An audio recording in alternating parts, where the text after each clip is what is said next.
Ma chère Elfie, Salut! aujourd'hui, tu as rencontré une grosse pointure. Oui, un invité de marque. On a reçu le ministre Christopher Skeet, qui est ministre délégué à l'économie, responsable contre la lutte contre le racisme et responsable de la région de Laval. Donc, je me suis pas trompée. Fait que oui, on a un bel entretien avec lui. Je ne sais pas si c'est abordé pendant l'entrevue, mais est-ce que c'est lui qui est comme responsable au gouvernement des produits du Québec? Oui. Oui. Oui, en fait, c'est avec lui et son cabinet qu'on collabore le plus. C'est un peu... Nous, on est un produit, en fait, du ministère de l'Économie. Fait que c'est monsieur Legault qui nous a lancé officiellement, mais après ça, c'est vraiment l'équipe de Fitzgibbon et de Skeet qui nous suit, en fait, dans notre développement. Donc, monsieur Pierre Fitzgibbon et monsieur Christopher Skeet. Oui. Bon, ben on écoute ça, tout le monde. Bonne écoute. Bonjour, M. Skeet. Bonjour. Merci d'être ici avec moi aujourd'hui. Ça fait plaisir. Je vais prendre 2 minutes pour vous présenter. En fait, vous êtes originaire de Laval. Vous y avez vécu toute votre vie fièrement. Presque, oui. Presque toute votre vie. Des études en sciences politiques et en affaires publiques. Un MBA 10 ans plus tard environ, si je ne me trompe pas. Oui. Vous êtes présenté comme député dans Laval à 2 reprises. Vous avez été élu en 2018. Et vous avez la responsabilité de 3 portfolios depuis 2022, si je ne m'abuse. Oui. Dont celui du ministre délégué à l'économie. Vous êtes un homme engagé, occupé, si je me fie à vos médias sociaux. Merci de prendre le temps de venir nous rencontrer aujourd'hui. C'est très, très apprécié. Merci beaucoup pour l'invitation. Bon, ma première question pour vous serait un peu très classique de ce qu'on pose habituellement aux étudiants en sciences politiques. Tu sais. En tout cas, moi, je me suis... Qu'est-ce que tu vas faire avec ça? J'aurais pas dit ça comme ça. J'aurais dit, est-ce qu'on se destinait à une carrière de député et de ministre quand on étudiait à l'école jadis naguère? Non. En fait, être député, pour moi, c'était toujours une chose qui était plus grand que moi. Donc, j'aurais jamais dit que je voulais pas être député. C'est juste que je pensais pas que c'était possible. Alors, quand j'étudiais en sciences politiques, mon objectif premier, c'était de servir dans la fonction publique. Et puis, je me suis dit que je me voyais dans une carrière de fonction publique et ça me tentait d'embarquer dans cette carrière-là. C'est sûr que si on m'avait dit, Christopher, ça te tente de te présenter aux élections, j'aurais dit oui, parce que j'étais impliqué en politique. J'avais été déjà président d'une association locale, j'avais fait agent officiel, j'avais fait du porte-à-porte. Depuis l'âge de 20 ans, en fait, je m'implique en politique à tous les niveaux. Donc, c'est quelque chose que j'ai vécu. J'ai dit d'emblée que vous demeurez à Laval depuis presque toujours, en fait. Vous êtes maintenant ministre responsable de la région de Laval. En quoi Laval est une ville si différente, au-delà de sa taille, peut-être? C'est peut-être une des choses que peu de gens réalisent parce que Laval a beaucoup changé dans les dernières années. Dans les dernières années, Laval est devenue une ville à propre titre. Avant, c'était une ville dortoir. Les gens habitaient à Laval parce que Montréal, c'est trop cher ou parce qu'on travaillait, on cherchait la vie de banlieue, puis on travaillait à Montréal, puis on venait coucher à Laval. Laval, c'est plus ça. Le plus gros défi qu'on a, c'est le transport est-ouest parce que les gens restent et vivent et travaillent à Laval. Laval est devenue une région avec une croissance fulgurante, avec une économie importante, mais aussi une gouvernance qui est plus rapide, plus facile à comprendre. Et je pense, ultimement, en tant que région, MRC et une ville, je pense qu'on est capable de réunir beaucoup d'ingrédients qui vont nous permettre de nous démarquer dans les prochaines années. On le voit dans le train de banlieue aussi, très achalandé le matin, qu'il y a beaucoup de gens qui ont décidé d'élire domicile à Laval aussi. Dans le portefeuille du ministre de l'Économie, il y a bien sûr l'achat local. L'achat local qui est quand même un gros dossier en soi. Qu'est-ce que c'est l'achat local pour le ministre délégué à l'Économie? C'est la question. Pour moi, l'achat local, c'est tout. C'est prendre un café dans une brûlerie du coin. C'est acheter de nos fermières qui tricotent. C'est de consommer des biens qui sont fabriqués ici par le génie d'ici. Alors, ça peut être Bombardier, comme ça peut être la brûlerie Sainte-Rose. Alors, c'est tout et c'est pas obligé d'être la grosse affaire, puis c'est pas obligé d'être la petite affaire. C'est vraiment dans tout. Et quand on commence à regarder ça pour sa juste valeur, on comprend que l'achat local, mais ça a un grand incidence sur l'économie québécoise. Quelle instance, par exemple, disons qu'on veut concrétiser l'achat local pour le Québécois, on se doute que ça a un impact positif sur l'économie, sur l'écologie, mais disons qu'on va être un petit peu plus précis. Bien, sur l'écologie. Si on consomme localement, il y a manifestement moins de transport. Fait qu'en partant, juste en consommant localement, quand on prend les fraises du Québec qui sont les plus délicieuses au monde, ça a l'avantage que ça n'a pas pris un camion, un navire maritime ou un train pour se rendre à nous. Non seulement c'est plus frais, mais ça goûte mieux. Puis l'empreinte en termes de GES, c'est beaucoup moindre. Puis on a fait travailler des gens locaux. Alors, ça vient, quand je dis que tout est dans tout, mais c'est vraiment ça, là, c'est qu'on réduit notre empreinte, mais on consomme aussi localement, donc ça a un avantage sur l'environnement. Puis je vais me permettre de le mentionner pour votre information en même temps. Nous, on est en train de travailler en plus chez Produits du Québec une étude cette année pour essayer de mesurer de façon plus concrète quand on achète un produit qui est vérifié versus un comparable qui ne l'est pas. C'est quoi exactement la différence en termes d'empreinte écologique et économique? Fait que ça me fera plaisir d'en rediscuter. Je veux voir ça. Vous, parce que on sait que la donnée peut nous aider aussi à convaincre le consommateur à prendre les meilleures décisions. Fait que je me permets de le mentionner. Mais je me permettrais là-dessus d'ajouter que c'est important là, ce que vous ajoutez, là, parce que d'informer le consommateur, c'est la clé. Les gens, ils ont des perceptions de qu'est-ce que c'est l'achat local. Une perception négative, c'est « c'est plus cher okay? ». Puis ça dépend comment on définit cher. Si on se résume juste au coût, c'est pas toujours vrai, mais ça peut être vrai. Mais en termes d'empreinte sur l'écologie, empreinte sur l'emploi, en termes d'économie circulaire, c'est plus que le coût financier. Alors, quand on mesure le coût, il faut bien mesurer le coût. Et c'est important que les gens prennent des décisions informées sur ce qu'ils achètent. Alors, j'adore le fait que vous allez mettre l'emphase là-dessus. Là. On parle du consommateur. C'est vrai qu'ultimement, c'est lui qui fait le choix. Puis, dans le domaine de l'achat local, il y a d'ailleurs certaines idées préconçues. Comme quoi, effectivement, des fois, c'est plus cher, mais c'est pas toujours le cas parce que des fois, on compare des pommes avec des poires. Et voilà. Un produit haut de gamme québécoise avec un produit bas de gamme de la Chine, bien, ça se compare pas nécessairement. Je suis ravi parce que, puis prenons encore la fraise. Ouais. La fraise du Québec, puis la fraise de Californie, elle est 3 fois plus grosse que la fraise de la Californie, mais elle n'est pas bonne. Elle goûte pas la fraise. Elle dépanne quand c'est pas en saison, mais vraiment, c'est pas la même chose, c'est pas le même produit. Exact. Alors, quand on regarde la qualité du produit, c'est clair qu'à ce moment-là, il y a un avantage à l'achat local, c'est juste mieux. Exact. Fait qu'on s'en reparlera, en tout cas, quand on aura ces résultats-là. Je pense que ça va être intéressant pour votre ministère. J'ai envie de revenir un petit peu sur le contexte pandémique, si je peux me permettre, parce que dans le contexte pandémique, on a vu des entreprises se redresser les manches pour changer leur offre de produits, répondre à la demande. Il y a des entreprises qui sont nées durant la pandémie parce que le besoin, ou l'opportunité, dans le fond, c'est créé pendant la pandémie. Et là, aujourd'hui, ce qu'on a tendance à voir dans les derniers mois, c'est que ces entreprises-là disent l'achat local, l'intérêt s'est essoufflé. Qu'est-ce que vous en pensez de ça? J'entends ça, mais je le refute. Parce que je pense que les Québécois veulent savoir et connaître non seulement ce qui est dans leurs produits, mais d'où ça vient. Parce que je pense que les Québécois sont conscients qu'en achetant local, ils aident à tout niveau. Fait qu'ils sont conscients. Ce qui manque, c'est la confiance que c'est vraiment ça dont on parle. Et ça, je pense qu'il y a un ménage à faire. D'ailleurs, c'est important, je pense, de faire ce ménage-là, justement pour mettre de l'avant les produits du Québec comme ils le sont. Et je pense qu'on a un devoir de regarder ça.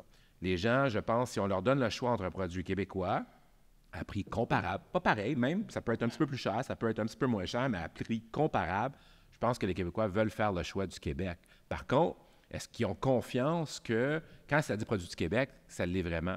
C'est pour ça que c'est tellement important, l'initiative que vous avez, puis c'est tellement important de vous mettre de l'avant, parce que vous avez des critères de vérification, c'est rigoureux, c'est pas fait n'importe comment. Alors, c'est pour ça que j'appuie votre démarche totalement. Puis, il faut donner plus de ces genres d'outils-là aux consommateurs pour qu'ils prennent les bons choix. Puis, s'ils ont les bons choix et s'ils ont confiance en la marque Produits du Québec, je pense qu'on peut faire des belles choses. Bien, moi, je suis très d'accord avec ça, sinon je ne ferais pas ces fonctions-là actuellement. Je ne suis pas surpris que vous êtes d'accord. J'apprécie le fait que vous apportiez le point. Si je reviens toujours à ce discours-là d'entreprises qui disent qu'effectivement, l'achat local s'est essoufflé, il y a la réponse consommateur. Est-ce qu'il y a des actions qui sont prises en charge par le gouvernement pour supporter ces entreprises-là? Oui. Il y a des initiatives comme Produits du Québec. On finance avec fierté l'initiative du Produits du Québec parce que, justement, je pense qu'il faut clarifier je ne vais pas dire Wild West, là, mais c'est un peu déchiffré, là, un peu la façon que c'est fait en ce moment, la nomenclature des Produits du Québec. Et le consommateur, malheureusement, des fois, ne s'y trouve pas. Vous avez fait une belle étude, justement, à ce niveau-là, puis ça rendait manifeste l'enjeu qu'on a. Donc, comment on fait pour donner cette confiance-là pour que les consommateurs peuvent prendre le bon choix? Et le bon choix, ça sera le choix qu'ils veulent, là, mais je pense que quand ils sont confrontés avec un vrai choix clair et à confiance, ils vont choisir les Produits du Québec. Alors, l'essoufflement, je ne suis pas sûr que j'y crois. Je pense que ce qu'on a besoin de faire, c'est de vraiment mettre l'emphase sur la clarté du message. Si on fait ça, je pense que les gens vont faire le choix du Québec. Mais disons qu'on regarde un peu justement les initiatives qui ont été mises en place. J'ai pas le choix de parler un peu du panier bleu, hein, on le sait. Quand la pandémie a frappé à nos portes, il y a une des premières initiatives, si je ne me trompe pas, de la part du gouvernement, a été de mettre en place le panier bleu. Le panier bleu, à cette époque-là, c'était un OBNL, qui était un répertoire de commerçants québécois. Donc, la population était même amenée à soumettre des noms là, sur le panier bleu, tout ça. Depuis, c'est devenu un site transactionnel qui est détenu par une entreprise privée. Fait que ma première question, c'est une bonne idée. Ça a été salué, en fait, par plusieurs personnes. Ça a été critiqué aussi, on va le dire. Pourquoi d'OBNL, entreprise privée, dans le fond, c'est le retrait un peu du gouvernement derrière le panier bleu? Pourquoi? Mais il y a deux choses. Moi, je suis très fier d'avoir été dans un gouvernement qui a eu la vision de faire un produit comme le panier bleu. Le panier bleu, il ne faut pas l'oublier. Là. En début de pandémie, là, on avait vraiment peur, avec la présidence de Donald Trump au sud de la frontière, on avait peur que les frontières soient fermées. Et quand on a réalisé à quel point on était dépendant pour notre nourriture, pour nos produits de nos voisins du Sud, puis la pandémie qui arrivait, puis on se disait, mais là, si on ferme les frontières, est-ce qu'on est autosuffisant? Tout là, c'est cette réalisation-là qu'on était ultimement très vulnérable par ce manque de production locale et d'entraide locale a fait réaliser au gouvernement que c'était le temps de faire autre chose. On a fait des initiatives de développement de serres fournies par Hydro-Québec pour nous aider à mieux faire produire des fruits et légumes québécois, justement pour nous aider à résister à des futurs problèmes comme ça. Donc, le panier bleu est né de cette réalisation-là qu'on devait avoir un peu d'aide pour les produits du Québec. Là, avec la fin de la pandémie, on a réalisé que le gouvernement, c'est pas l'acteur qui devrait gérer un site Internet pour les produits du Québec. Il fallait ultimement donner ça à des gens qui peuvent faire ça à temps plein. Je pense que le gouvernement n'est pas bien placé pour faire ça. Et dans les mains du privé, je pense qu'on peut s'attendre à des bons résultats. Puis, ce qui est intéressant, c'est que les résultats sont déjà assez présents. Là. On voit que le site transactionnel, avec un écosystème d'affaires, permet de profiter de le pouvoir d'achat du panier bleu. Donc, on est capable d'envoyer des produits à la maison moins cher parce qu'ils bénéficient du pouvoir d'achat du panier bleu. Donc, ensemble, ils réalisent des affaires ensemble. Mais c'est sûr que comme toute chose humaine, c'est pas parfait, puis il y a des défis à surmonter. Mais je pense que dans le panier bleu et dans les initiatives qu'il développe, il y a des solutions qui peuvent nous aider à riposter contre les géants du web. Si c'était à refaire un peu l'exercice du panier bleu, est-ce qu'on le ferait de la même façon? Avec l'information qu'on avait à l'époque où on l'a fait, je pense que c'était la meilleure décision à prendre. Puis, comme j'ai dit tantôt, je suis très fier de cette décision-là. Mais là, on est ailleurs. Je pense qu'il faut aller ailleurs. Il ne faut pas avoir peur d'avancer. Puis, il ne faut pas avoir peur de s'ajuster. Et c'est ce qu'on a fait. Je pense que le panier bleu est en bonne main. J'y crois encore. Puis, disons, je vais prendre la tribune pour clarifier le panier bleu Produits du Québec parce que je le fais régulièrement dans ma... oui, c'est pas pareil. C'est pas pareil. Pour moi, c'est très clair, mais je comprends qu'il y a un peu de confusion. Donc, le panier bleu, site transactionnel maintenant sur lequel nos produits vérifiés sont bien identifiés. Le panier bleu a permis la création de chantiers qui ont mené, en fait, à Produits du Québec. Donc, Produits du Québec est un OBNL qui a été lancé par le ministère de l'Économie durant... plus post-pandémique, on parle de 2022, sur lequel on regarde tous les produits qui sont non alimentaires ou presque. Fait qu'on est un peu l'équivalent d'Aliments du Québec en version non alimentaire. Fait que c'est pas mal la façon de le vulgariser la plus simple. Fait qu'on est arrivé avec notre système d'identification, nos critères, nos processus. Mais au bout du compte, Produits du Québec vérifie la provenance des produits puis octroie des marques de certification. Mais là, on arrive avec cette idée-là qui est géniale, que moi, je pousse au quotidien, mais 25 ans après Aliments du Québec, qui opère dans le domaine alimentaire depuis 25 ans, pourquoi 25 ans plus tard, selon vous? C'est une bonne question. On pourrait dire que c'est en retard. Je suis d'accord à dire ça. Mais encore une fois, je pense, puis c'est un cliché, je le sais, puis les gens sont tannés de l'entendre, mais il y a un avant-pandémie et il y a un après-pandémie.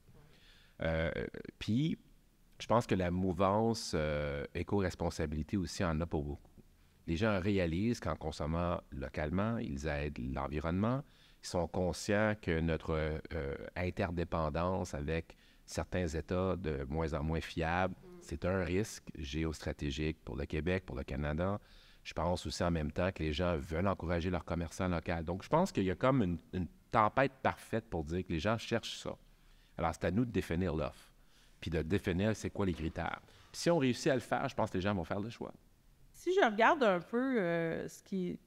Moi, je pense et je vois, en fait, qu'il y a peu d'entreprises qui sont contre le principe. Hein. Bien, je veux démontrer la provenance de mes produits avec une marque de certification. On a beaucoup d'intérêt derrière les marques. On a quand même quelques questionnements parce que c'est quand même un service, en guillemets, qu'on doit payer. Il y a des entreprises qui aimeraient que le gouvernement s'occupe du financement des marques de certification, en sorte que ce soit gratuit. Qu'est-ce que vous en pensez de ça? Je pense que c'est légitime encore une fois, que le gouvernement donne ça à un OBNL comme Produits du Québec parce que, un, c'est pas notre expertise, puis deux, je pense que c'est normal qu'une association ou un OBNL comme le vôtre s'en occupe, puis s'il y a des frais pour vous aider justement à accomplir votre mission, c'est normal. Puis je prendrais comme référence n'importe quel regroupement ou organisation internationale qui fait pareil, tu sais. Quand on regarde les champs de compétences d'appellation un peu partout dans le monde, c'est souvent géré par des OBNL, il y a souvent des cotisations. Je pense que c'est normal, puis vos prix ne sont pas si élevés, compte tenu du marketing que ça va donner pour les gens qui recherchent ça. Donc, moi, ce que j'inviterais les entreprises à faire, c'est de regarder, de sonder leur clientèle, de s'informer auprès de leur clientèle, puis si c'est quelque chose que leur clientèle recherche, je pense que c'est un incontournable, il faut le faire. Puis je pense que le jeu en vaut la chandelle. Bien, moi, je suis d'accord avec ça. Dans le fond, au-delà du prix, ce que moi j'entends aussi parfois des entreprises, c'est qu'il y a quand même beaucoup d'entreprises au Québec. On a la chance d'avoir beaucoup d'entreprises manufacturières. Quand même, il y a plusieurs milliers d'entreprises, mais il y a beaucoup d'entreprises manufacturières qui exportent aussi. Fait que souvent, dans l'exportation, on va voir des fois moins de valeur derrière l'identification d'un produit québécois. Puis, ben, moi, il s'en va au Canada anglais, il s'en va aux États-Unis. Comment vous voyez un peu l'avantage pour des entreprises alors qu'on exporte? Est-ce que l'avantage de démontrer québécois est fort même à l'extérieur de la province? Oui. Je dirais que c'est important parce que le Québec déploie énormément de ressources sur ses maisons du Québec un peu partout dans le monde. Puis le brand du Québec est bien connu. Si on va à New York, les gens de New York connaissent très bien la déléguée Martine là-bas qui fait un travail extraordinaire. Puis elle déchiffre des affaires pour les entreprises québécoises. Alors d'avoir l'identifiant Produits du Québec, ça vient valider tout ce qu'elle démontre de l'expertise et du génie québécois. Fait que non, je pense qu'avec nos délégations à l'extérieur du Québec qui donnent la réputation du Québec, mais après ça, d'arriver avec une signature faite au Québec, je pense que ça a une valeur ajoutée. Puis moi, si je peux ajouter à ça, on aime bien ça, les sondages puis les recherches. Nous autres, on en fait souvent. On a même sondé un peu à quel point le logo Produits du Québec est bien reçu versus un logo de provenance canadienne, c'est comme un fabriqué au Canada et tout ça. Puis je vous dirais que c'est assez étonnant de voir que perceptuellement, souvent, les entreprises vont penser que la feuille d'érable va nécessairement mieux performer, mais c'est pas nécessairement le cas, puis c'est même le cas pour les États-Unis. Donc, c'est particulier. Des fois, on vit sur des perceptions qui ne sont pas nécessairement vraies, fait que je suis contente de vous l'entendre. Mais je pense que c'est la preuve que nos délégations aux États-Unis font un bon travail. Tu sais, je pense qu'entre autres, là, quand on regarde les bureaux que le Québec a, là, on a Miami, on a Atlanta, on a New York, on a Los Angeles, on a Chicago, on a Houston, il y a plein de délégations qui font un travail quotidien de sensibiliser nos voisins du Sud à c'est quoi les forces et les marques et le pouvoir du génie québécois. Puis là, quand on voit notre belle marque appuyée par un produit du Québec, un logo certifiant, je pense que ça vient juste boucler la boucle de tous leurs efforts. Là. C'est quoi un avantage qu'une entreprise, mais pas une entreprise, mais comme par exemple, on parle des États-Unis, on parle du Canada anglais. Quel est l'avantage à l'exportation des produits québécois? De quelle richesse peut-on être fier au Québec? J'en ai fait des missions dernièrement, puis je peux vous dire que l'intérêt est très grand pour les produits du Québec en général. Les Américains réalisent que nos produits sont non seulement faits de manière éthique et responsable, mais éco-responsable et surtout avec l'énergie verte. Quand j'étais à New York, il y avait la ville de New York qui voulait augmenter sa flotte de voitures, puis il y avait des taux assez agressifs d'avoir des voitures électriques. Puis ils ont fait appel à plein d'entreprises québécoises qui étaient dans le domaine de voitures électriques, que ce soit des bernes de charge de vidange, que ce soit des pelles électriques, que ce soit des balayeurs pour les rues. Tout le génie québécois qui était alimenté par l'énergie verte ou électrique, qui était fabriqué de manière verte, ils le voulaient parce qu'ils voulaient avoir un équipement qui était moins polluant, même dans sa fabrication. Donc, les gens cherchent ça et ils commencent à le savoir, le mot commence à se passer que tout ce qui touche le ESG, tout ce qui touche la création éthique, au Québec, c'est mieux qu'ailleurs. Puis je pense qu'on gagne davantage à avoir ce logo-là sur nos produits. Puis disons une entreprise qui chercherait justement à implanter une usine de fabrication au Québec versus l'extérieur du Québec, ça serait quoi les avantages? Bien, on l'a vu cette semaine avec l'annonce de Northvolt. C'est vraiment une passe à la palette que vous me faites, là, mais là, je vais vous dire, pour ceux qui connaissent le dossier, Northvolt voulait ouvrir une usine. Il y avait 75 places qui regardaient. Le Québec n'était même pas là. Puis il y a eu une rencontre stratégique qui s'est faite avec le ministre François-Philippe Champagne. Tu allé luncher avec quelqu'un, puis il a dit « Comment ça fait que tu ne regardes pas le Canada puis le Québec? » Puis ils ont dit « Ah ouais, c'est quoi ça? » Quand ils sont venus puis ont réalisé qu'on faisait de l'énergie verte ici, on est passé de même pas être considéré à gagner le contrat. Ça, c'est des plus gros investissements manufacturiers de l'histoire du Québec. C'est 318 terrains de football, tout ça pour créer une batterie verte qui va être exportée à nos voisins pour la création de voitures vertes, qui va en plus avoir l'avantage de nous permettre d'être moins dépendants sur les produits faits en Chine de manière un petit peu moins éthique. Et aussi, tout est dans tout, là. On arrive vraiment à quelque chose de très stratégique. Donc, c'est ça la valeur du brand québécois, là. C'est de faire valoir notre génie, notre expertise, puis de dire que nous, non seulement on est capable de jouer dans la cour des grands, mais en plus, on est plus éthique, on est plus vert. Puis ça, c'est une combinaison gagnante dans les temps aujourd'hui, là. C'est vrai. Est-ce qu'il y a des secteurs où, au contraire, on se dit, tu sais, c'est difficile? Moi, j'en vois un peu pour parler avec certaines entreprises de certains domaines qui sont difficiles parce que la production n'est plus faite au Québec ou n'est pas faite au Québec, tout simplement. Y a-t-il des secteurs qui, pour vous, restent difficiles pour une entreprise qui souhaiterait produire au Québec? Bien, on a deux gros enjeux. Puis, on a une grande opportunité. La grande opportunité, c'est que de moins en moins, là, on commence à voir les avantages de la mondialisation. Et de plus en plus, on voit ce qu'on appelle du reshoring. Il y a beaucoup d'entreprises qui veulent se découpler un petit peu de l'Asie parce qu'on l'a vu avec la pandémie, la chaîne de valeur, elle est moins en moins stable. Donc, ils veulent rapprocher leur production. Ça, voilà l'occasion. Là. Tu sais, dans le SWOT, là, ça, c'est l'opportunité. Ouais. Le défi, c'est qu'au Canada, comme tous les pays qui ont une économie basée sur les ressources naturelles, et le Québec aussi en est parmi ceux-là, on a un déficit de productivité.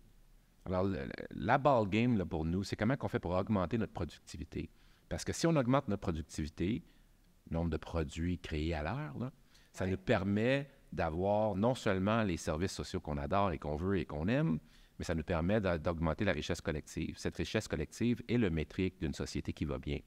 Alors, pour moi, l'opportunité qu'on a, c'est de prendre avantage de ce reshoring-là qui arrive en Amérique, de non seulement produire des produits qui vont être plus verts, mais aussi de les produire plus intelligemment avec une plus grande productivité, ce qui nous permettrait d'augmenter la richesse collective qui est bon pour tous les Québécois. Et c'est ça la boucle qu'on vise, là. Puis l'opportunité, elle est là. L'enjeu qu'on a, c'est est-ce qu'on est assez agressif pour aller le chercher? Parce que les opportunités, on les compte par milliers, là. J'ai la chance de rencontrer beaucoup d'entreprises qui produisent au Québec. Puis quand on veut, souvent, ce qu'on entend, quand on veut produire un produit à 100% au Québec, bien, il y a certaines composantes qui vont être probablement plus chères, nécessairement. C'est pour pouvoir avoir un produit qui est plus vert. Quand on a un produit qui est plus cher, bien, souvent, on a un produit qui va être chargé au consommateur un petit peu plus cher. J'achète ça plus ou moins. OK. Parce que le monde a changé. Tu sais, l'exemple que je donne, j'étais en mission au Mexique récemment. Puis les grands donneurs d'ordre dans le secteur automobile, eux autres, ils veulent avoir des composantes vertes parce que les OEM, ils exigent d'avoir un certain pourcentage de produits verts dans les voitures. Donc, mettons, un OEM de voiture dit, moi, je veux que 50 de mes produits à l'intérieur de ma voiture soient verts ou neutres, carboneutres. OK? Puis là, à l'extérieur de ça, tu vas avoir les Tier 1, les Tier 2 qui vont se dire, mais nous, ça me prend des composantes qui sont vertes. Bon. Là, ils vont regarder c'est qui le fait. Puis ils vont faire le tour, là. Puis souvent, ils vont regarder le Québec.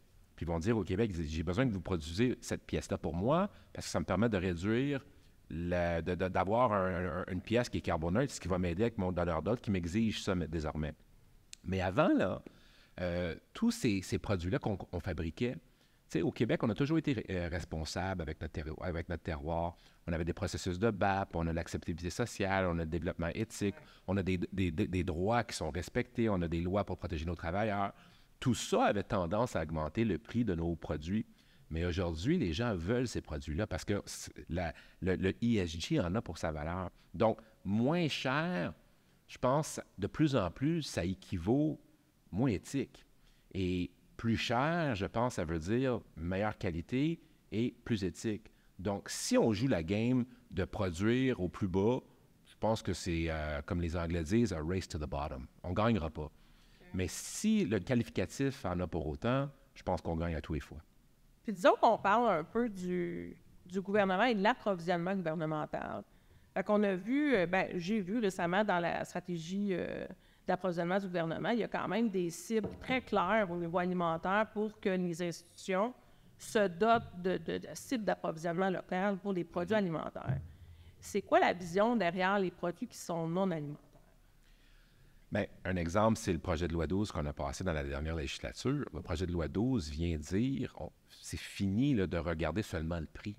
T'sais, si on veut acheter des crayons là, HB2, là, parfait, faisons le plus bas soumissionnaire puis que le meilleur gagne.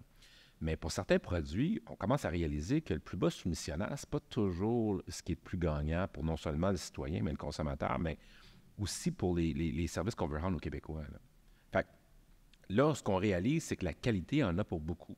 Puis, dans le but d'augmenter la production locale, d'encourager les entreprises locales, de donner un peu la chance à nos entreprises à prendre leur essor, je pense qu'on doit être exemplaire même dans la façon dont on donne des contrats. Puis le projet de loi 12, pour la première fois, vient donner ce levier-là, cette permission-là au gouvernement de faire autre que le plus bas soumissionnaire.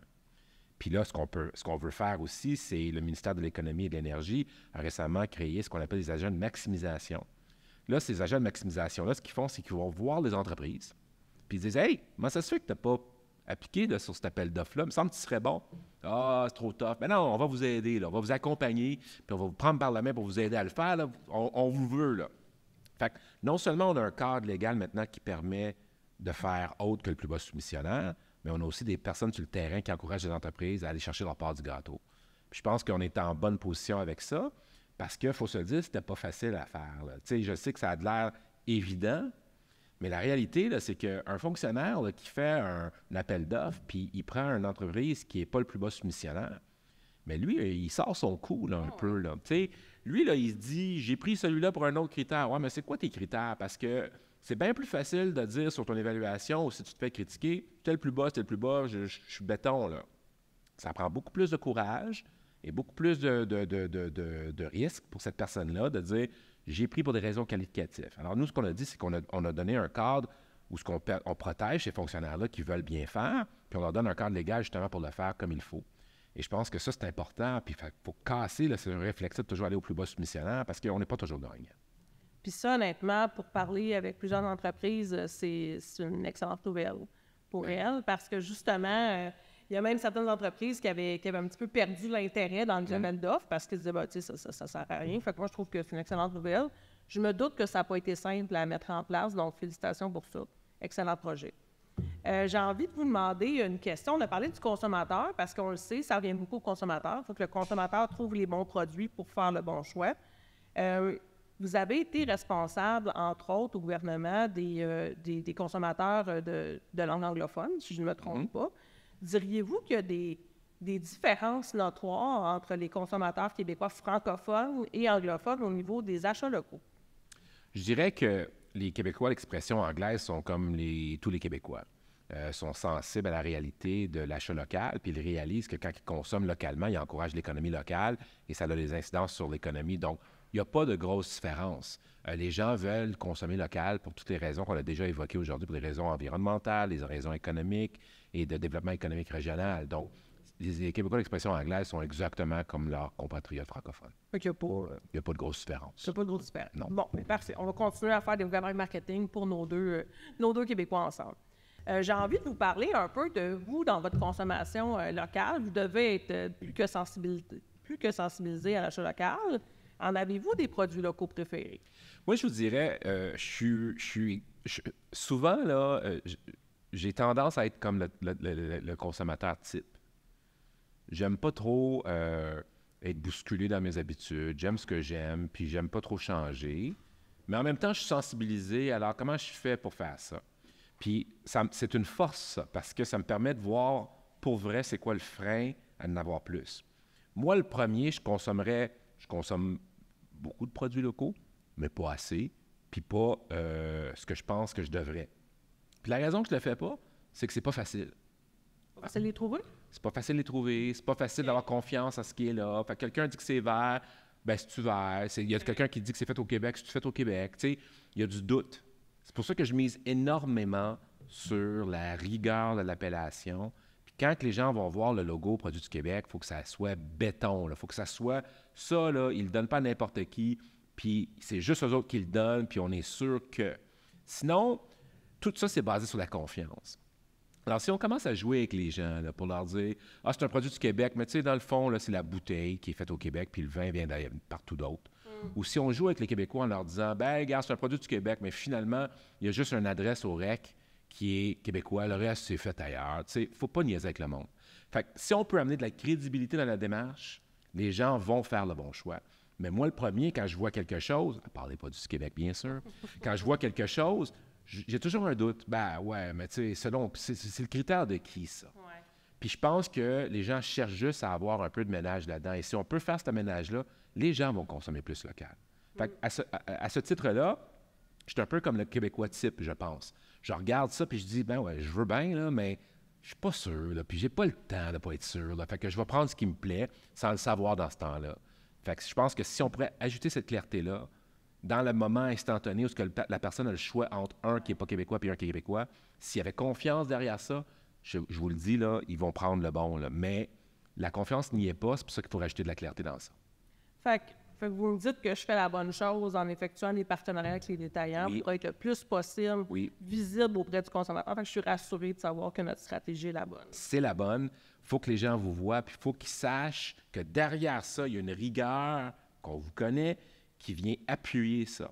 Puis ça, tranquillement, ça va percoler, puis les gens vont savoir que quand je vois ce logo-là, c'est béton, je peux avoir confiance parce qu'eux autres niaisent pas. Si on peut arriver là, les gens vont faire le bon choix. Mais en ce moment, j'ai l'impression qu'il y a tellement de gens un peu partout qui se disent « Produits du Québec » que ça ne veut plus rien dire. Alors, il faut clarifier ça. Parfait. On s'y engage. Moi, j'aimerais terminer notre entretien sur deux choses. La première des choses, je voudrais savoir, est-ce que vous avez une question pour moi? Je vous offre cette opportunité-là. Je ne la donne pas à beaucoup de monde. Mais la question que j'aurais pour vous, c'est justement, dans un écosystème où tout le monde se revendique Produits du Québec, puis là, ils ne disent pas de même, là, mais ils disent l'emploi québécois, fabriqué québécois. Bon, ils prennent toutes sortes de mots pour arriver aux mêmes choses. Des fois, c'est vrai, là. C'est pas, ça peut être vrai, mais qui compte. Fait que dans un environnement comme ça, comment vous faites? C'est quoi la stratégie pour vous de vous mettre de l'avant puis de casser ça justement pour donner confiance aux... Oui. Bien, la première stratégie, on l'a dit, ça passe par la visibilité. Il faut que nos marques, on en a 3, il faut qu'elles soient visibles auprès du consommateur. Puis comment on se rend au consommateur? Bien, parfois, le chemin facile, c'est quand une entreprise est déjà le canal direct de vente, ça va bien. L'entreprise adhérente utilise le logo. Si ce n'est pas le cas, il faut passer par les détaillants, les places de marché pour créer ces collaborations-là, pour s'assurer que les produits vérifiés sont bien identifiés. Fait que ça, on le fait bien. On a des détaillants partenaires qu'on va annoncer sous peu. On parlait du panier bleu tantôt, on est quand même sur le panier bleu. Fait que, bref, nous, ce qu'on veut, c'est se rendre aux yeux du consommateur. Ça, c'est la première des choses. La deuxième des choses, bien, il faut travailler dans le contenu. Il faut expliquer ce que c'est des marques de certification parce que, vous l'avez dit tantôt, il y a des entreprises qui vont dire, bien, moi, je vais mettre une fleur de lysée, puis ça va faire le travail. Ben, oui, ça fait un travail, mais est-ce que ça apporte la crédibilité du processus de vérification? Fait qu'il faut expliquer aux consommateurs ce qu'on fait. Il faut se rallier à ce qui a été fait. Aussi, dans le passé, on parlait d'Aliments du Québec, qui ont fait un travail exceptionnel depuis 25 ans, mais on fait un petit peu la même chose dans le non-alimentaire. Fait que c'est d'arriver jusque-là, puis éventuellement, peut-être qu'il y aura même une loi qui protégera l'utilisation des logos. Ça serait une nouvelle exceptionnelle, mais je n'ai pas de contrôle là-dessus. Je m'engage à y regarder. Ah ben je prends note et je vous réponds. J'aimerais prendre 2 petites minutes pour conclure avec vous, pour vous poser nos petites questions locales. Je fais toujours ça à la fin de chaque entrevue. C'est juste des petites questions personnelles pour vous connaître davantage sur vos goûts de produits locaux. Ça ou ça? Chalet dans le Nord ou camping sauvage? Ah, je pense que je suis plus chalet dans le Nord. Ah oui? Mais j'aime ça faire du camping, mais Sauvage. de moins en moins. Ouais, on devient plus confortable, hein? J'aime ma douche, puis tu sais, je demande pas grand-chose, mais une salle de bain, c'est important. Ah, je comprends. Fait que de moins en moins de sauvage, mais plus chalet. Mais il y a des très beaux paysages. Ben, c'est clair. Un autre? Ben oui. Qu'est-ce qui distingue le savoir-faire québécois? Bien, rapidement, ce qui me rentre en tête, c'est le mot créativité. Je pense que les Québécois sont créatifs, plus créatifs que la moyenne. Et ce qui manque, maudit, c'est qu'on a souvent un complexe, comme si je suis qui, moi, pour oser créer ainsi. Donc, on se bloque avant même de développer et d'avancer sur cette créativité-là. Si j'avais à ma façon, je lâcherais la créativité québécoise lousse sur le monde et je pense qu'on gagnerait. Quel est le plus beau bijou architectural du Québec? Ah! Bijou. Ça peut pas être le nouveau centre aquatique à Laval, il n'est pas terminé. Bien, c'est vrai que c'est un bijou architectural. On pourrait même parler de la bibliothèque qui va être construite prochainement, mais non, je dirais l'Oratoire Saint-Joseph. Ah oui? Oui. OK. Oui, je trouve ça d'une beauté, ou peut-être même l'Assemblée nationale. C'est vrai, c'est vrai. C'est magnifique aussi. Lequel? Je vais en choisir un. Je pense que, à bien le dire, je dirais l'Assemblée nationale, parce que quand on regarde Taché, ce qu'il a fait, c'est tout fait à la main. Il y a des gravures un peu partout. Ça coûtait à l'époque, construire l'Assemblée nationale, 1,8 million, je crois, à une époque où notre budget, c'était 3 millions. Oh. Fait que ça a vraiment été un projet de société, construire ça. Fait que je dirais, à bien y penser, Assemblée nationale. l'Assemblée nationale. C'est pas plus compliqué que ça. Bon. Merci d'être venu avec moi. Merci aujourd'hui. beaucoup pour l'invitation. Lâche pas ton bon travail. Merci beaucoup. Bonne journée.